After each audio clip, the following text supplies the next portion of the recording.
Good morning students. Macro economics में chapter 6 banking चल रहा है।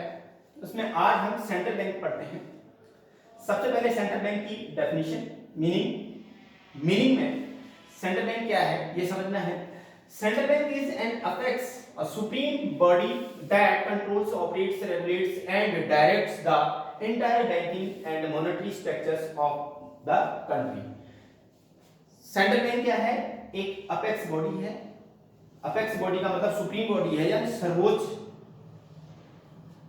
संस्था है जो क्या करती है, पूरी कंट्री के बैंकिंग और मॉनेटरी स्ट्रक्चर, जो बैंकिंग और मॉनेटरी स्ट्रक्चर होता है, जो बैंकिंग सिस्टम पूरे देश का होता है और मॉनेटरी सिस्टम बैंकिंग के अलावा और भी रुपए पैसे से रिलेटेड, जो भी मनी से रिलेटेड और भी संस्थाएं होती हैं, तो मॉनेटरी सिस्टम हो गया सारा।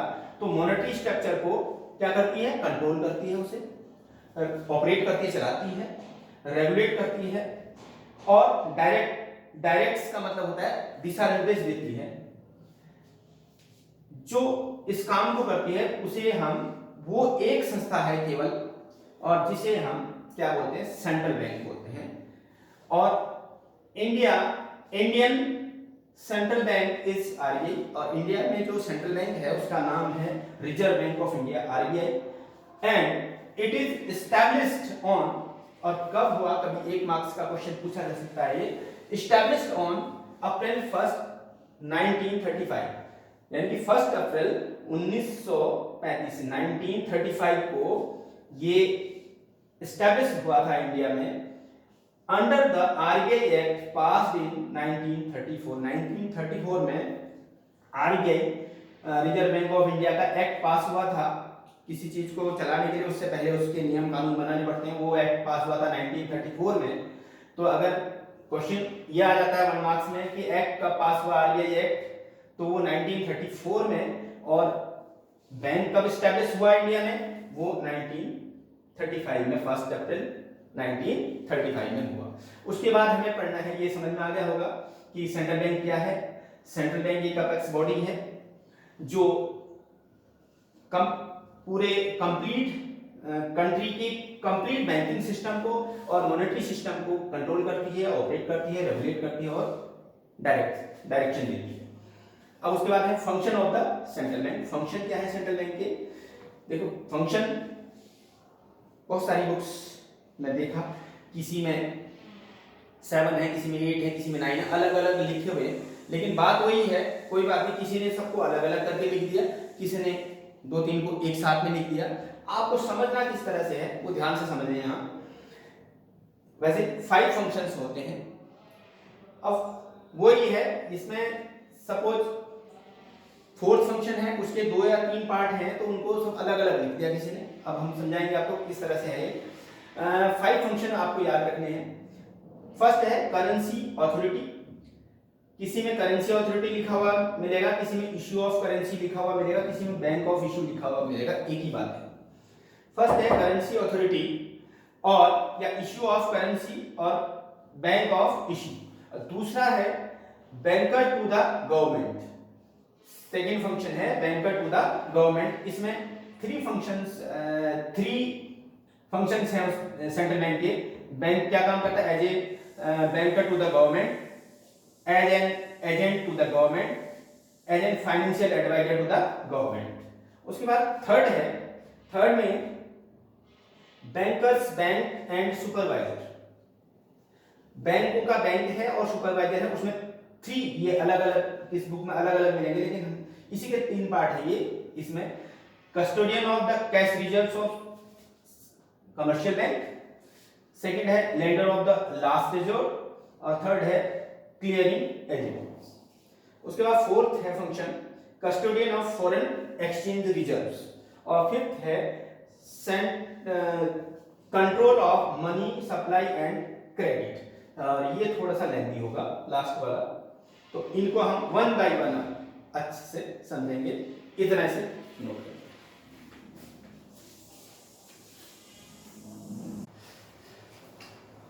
अब है करेंसी अथॉरिटी। फर्स्ट फंक्शन है सेंट्रल बैंक का, इसे बैंक ऑफ इश्यू भी कहा जाता है। तो इसमें करेंसी ऑथोरिटी में the central bank has the sole monopoly to issue currency notes.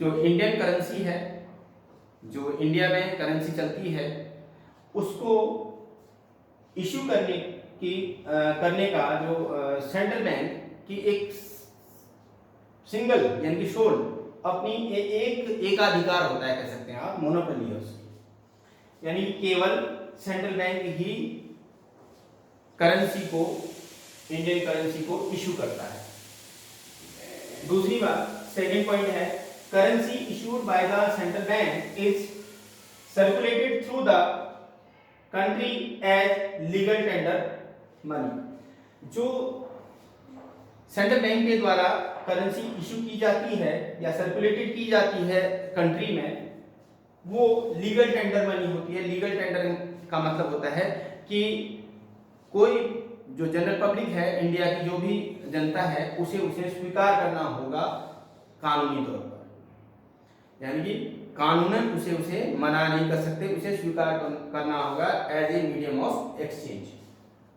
Third point है, it has to keep in reserve gold and foreign securities against the currency issued by it. जो भी currency central bank के द्वारा issue की जाती है, वो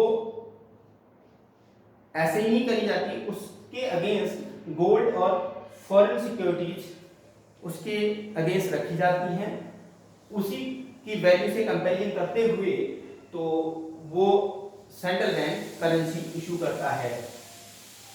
next point है, in India RBI issues currency except 1 rupee note and coins. 1 रुपए के नोट और कॉइन्स, 1 रुपीज का नोट और कॉइन्स को छोड़ करके, एक्सेप्ट का मतलब छोड़ करके, बाकी सारी करेंसी आरबीआई इशू करता है। तो 1 रुपी नोट और कॉइन्स को आरबीआई इशू नहीं करता, उसे इशू करता है ministry of finance. Ministry of finance उसे इशू करती है, भारत सरकार उसे इशू करती है। नेक्स्ट पॉइंट है, currency issued by the RBI is also called high powered money. तो आरबीआई के द्वारा इशू की गई जो करेंसी है उसे हाई पावर्ड मनी भी कहा जाता है। ये फर्स्ट इसका सेंट्रल बैंक का फंक्शन समझ में आ गया होगा। सेकंड फंक्शन है banker to the government. Banker to the government में क्या पढ़ना है, RBI acts as banker an agent and a financial adviser to the government. तो आरबीआई गवर्नमेंट के लिए कौन कौन से कार्य करता है? एज ए बैंकर, एक तो बैंकर का काम करता है, एज एन एजेंट, एक एजेंट का काम करता है, और अ फाइनेंशियल एडवाइजर का काम करता है, एडवाइस देता है गवर्नमेंट को। ये तीन काम बैंकर के रूप में आरबीआई गवर्नमेंट के लिए करता है।